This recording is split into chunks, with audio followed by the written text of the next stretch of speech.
Bonjour à tous et bienvenue. Nous sommes le jeudi 4 août 2016 et c'est l'heure des perspectives de marché avec Almirant Market. Nous rappelons rapidement les avertissements liés au risque de trading. L'ensemble des informations, analyses et formations dispensées sont fournies à titre indicatif et ne doivent pas être interprétées comme un conseil, une recommandation, une sollicitation d'investissement ou encore une incitation à acheter ou vendre des produits financiers. Donc en ce qui concerne le calendrier économique de la journée, les principales publications seront d'origine britannique sur les coups de midi, avec notamment la décision des taux d'intérêt de la banque anglaise, de la banque centrale anglaise, la décision notamment sur l'assouplissement quantitatif, puis le rapport sur l'inflation, suivi à 12h30 du discours du gouverneur Carney Perry. Pour le reste de la journée, il faudra attendre les coups de 15h et 15h30 avec les ordres des commandes industrielles américaines ainsi que les stocks concernant le gaz naturel. Donc nous allons maintenant passer à l'analyse graphique avec l'euro USD. L'euro USD qu'on voit très bien en graphique journalier dans une tendance baissière. Alors c'est la tendance baissière de fond sur le graphique journalier, mais on peut aussi noter avec cette zone ici en vert, compris entre les 1,10 et les 1,0970 comme une zone de support. On note notamment une zone de résistance compris entre les 1,1156 et les 1,1112. Zone de résistance qui a été cassée très récemment. On va passer en H1 pour constater cette cassure. Donc ici on retrouve la zone de résistance. Elle a été cassée très récemment. Elle est en train d'être retestée à l'heure actuelle, donc c'est un mouvement de cassure qui a été poursuivi légèrement. Maintenant on est en train de revenir dans la zone, donc on casse quand même ce point de structure. Donc ici ça va être une zone de décision. Qu'est-ce qui va se passer maintenant? On va attendre une confirmation d'un billet directionnel, c'est-à-dire que il y a deux scénarios possibles, donc soit le prix retrace dans cette zone comme ceci avant de rebondir et d'aller viser potentiellement la résistance des 1,1270 qui correspond maintenant quasiment avec le haut du canal baissier, ou autre scénario, le scénario d'une baisse, donc on va recasser le niveau des 1,12 pour retester cette zone, mais cette fois en venant du bas afin de faire un rebond baissier et de continuer la tendance de fond baissière. Donc à noter qu'on est dans une tendance bien sûr de fond baissière, donc le scénario baissier serait tout de même plus avantageux, mais il peut y avoir une opportunité sur du court terme vers la hausse avec le haut du canal baissier. Donc voici pour l'euro USD. On va maintenant se diriger sur le GBP USD. GBP USD en graphique journalier, on voit bien qu'on est dans un range depuis le Brexit anglais. Donc on va aller voir en H1. Alors qu'est-ce qui se passe quand on est dans une situation de range? On essaye toujours d'acheter le bas du range, de vendre le haut du range. Récemment, on se situait dans le milieu de ce range. Donc on pouvait espérer retourner vers le haut ou vers le bas. Donc ce qui s'est passé récemment, c'est qu'on a cassé cette zone qui est devenue du coup une zone de support, puisque c'était résistance dans le passé, et une des règles très connues en trading, c'est de savoir que les résistances, une fois violées, deviennent support. C'est ce qui s'est passé ici, on a violé cette résistance là, on est passé au dessus. Alors le problème qu'on a pour prendre une décision très facilement au niveau de la hausse, c'est que ici on a réalisé un double sommet, c'est à dire que le prix n'a pas réussi à casser son point haut précédent, ce qui veut dire que les acheteurs sont en train de perdre de l'élan. Donc on est en retest dans cette zone du coup devenue support. C'est un peu le même scénario que l'euro USD, soit un scénario de retracement avant une continuité direction les 1,34 avant de pouvoir peut-être aller viser le haut du range sur le coup des 1,3470, ou autre scénario de la cassure des 1,3267 avec un retest par la suite de ce niveau pour un mouvement de continuité directement en direction des 1,3170 et pour les plus ambitieux des 1,31, un niveau psychologique. Voilà pour GBP-USD. Maintenant USD-GPY. Alors USD-GPY au niveau journalier encore, on peut voir la présence d'un range ici. Il y a tout de même une ligne de tendance haussière qui débute ici et qui jusqu'à présent marque bien sa présence technique, c'est-à-dire que très récemment, c'est-à-dire hier, on a rebondi sur cette ligne de tendance, donc elle est maintenant très concrète, c'est-à-dire que on voit le rebond ici qui se fait en H1, donc je rappelle que H1 c'est chaque bâtonnet et l'équivalent d'une heure sur les marchés. Ce rebond sur cette ligne de tendance correspond notamment à cette zone de support compris entre les 0,97 et les 0,9650. On vient de casser le haut de cette zone, donc on peut maintenant espérer un mouvement en direction des 0,98 voire des 0,9850.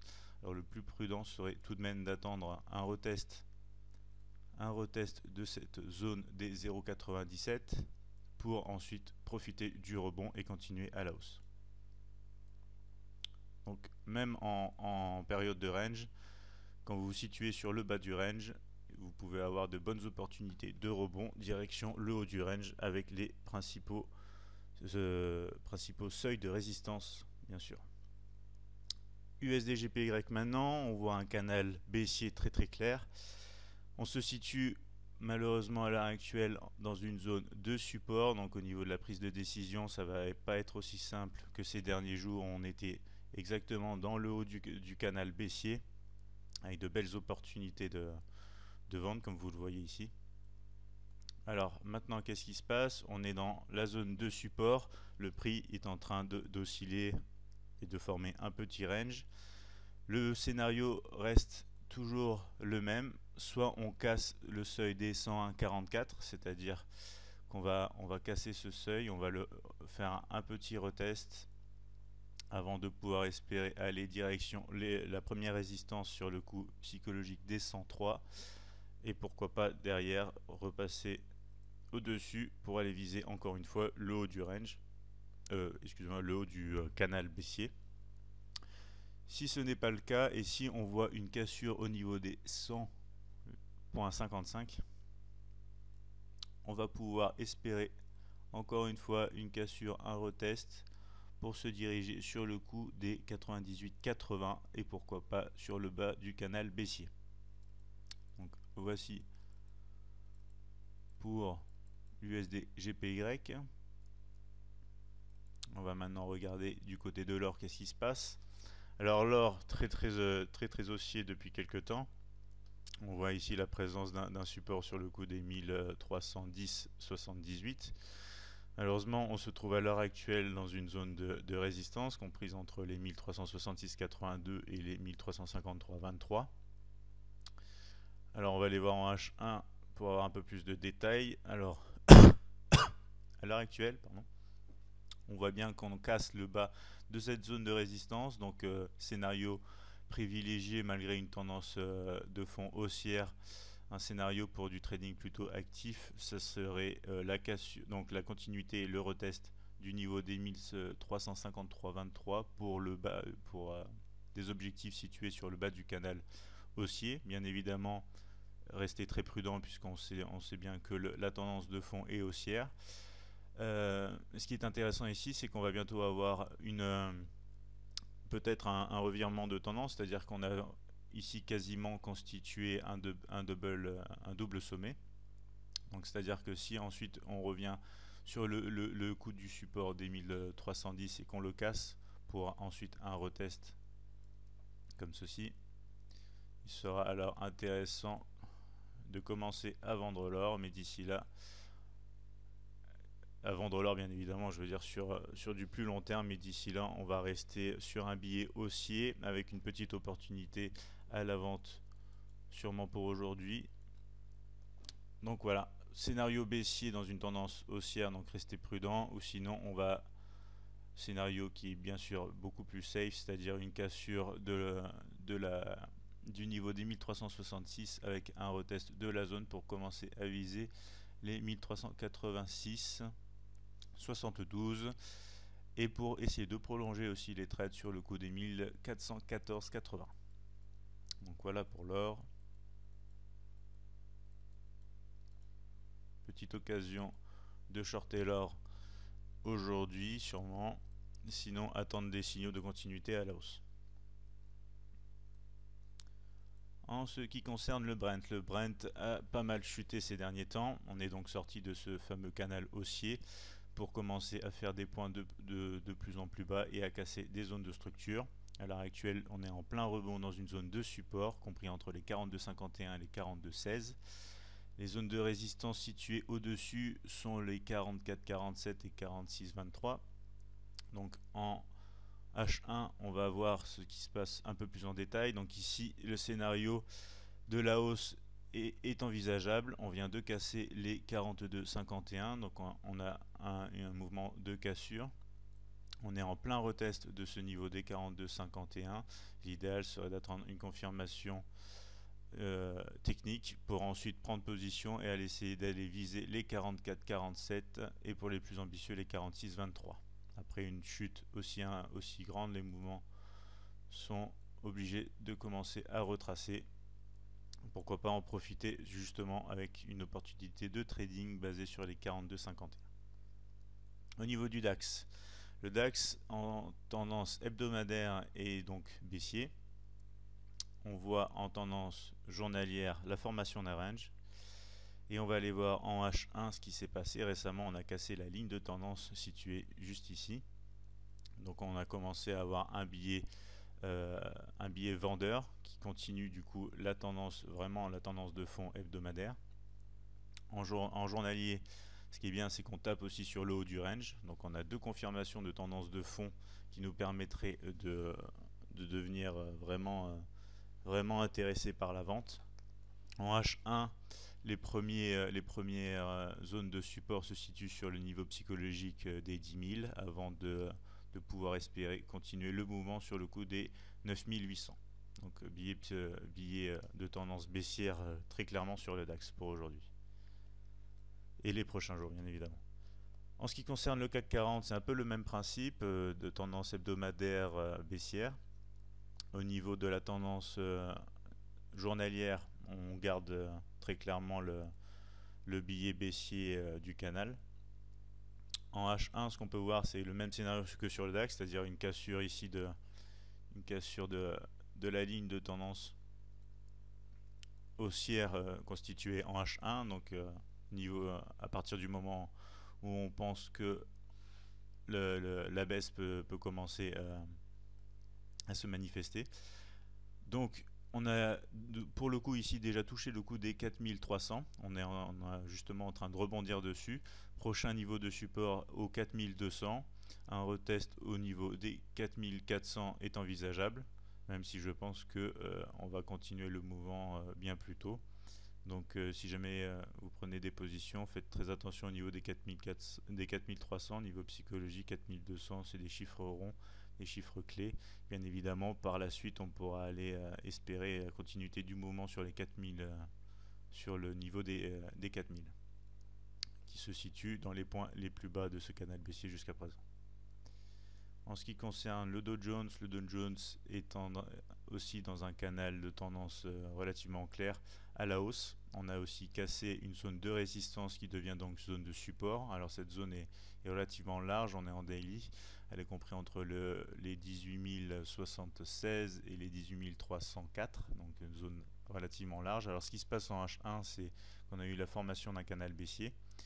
Alors ce canal baissier nous a amené à retester le haut de cette zone de support sur le coup des 18 304.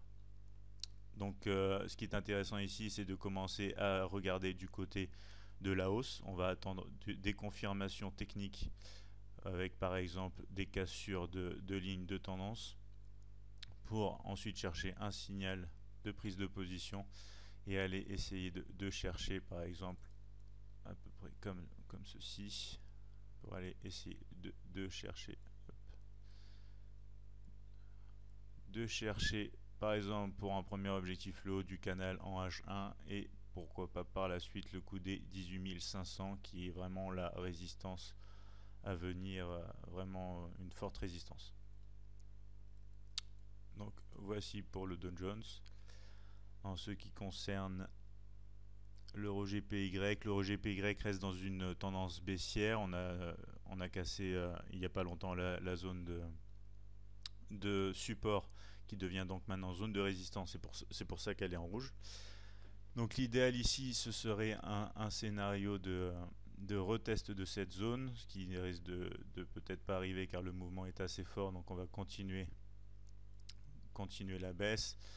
Au niveau des objectifs, le premier objectif très important, objectif clé, serait le niveau psychologique des 111, puisque c'est un niveau qui récupère les derniers plus bas et justement la formation d'un double bas. Donc restez prudent quand même, parce que la formation d'un double bas signifie quand même un niveau de structure important. Donc au niveau du trading sur l'euro GPY, pour aujourd'hui, tenir compte justement de ce retest des points les plus bas, pour commencer à prendre des objectifs en route pour être sûr de ne pas prendre trop de risques sur ce type de trade.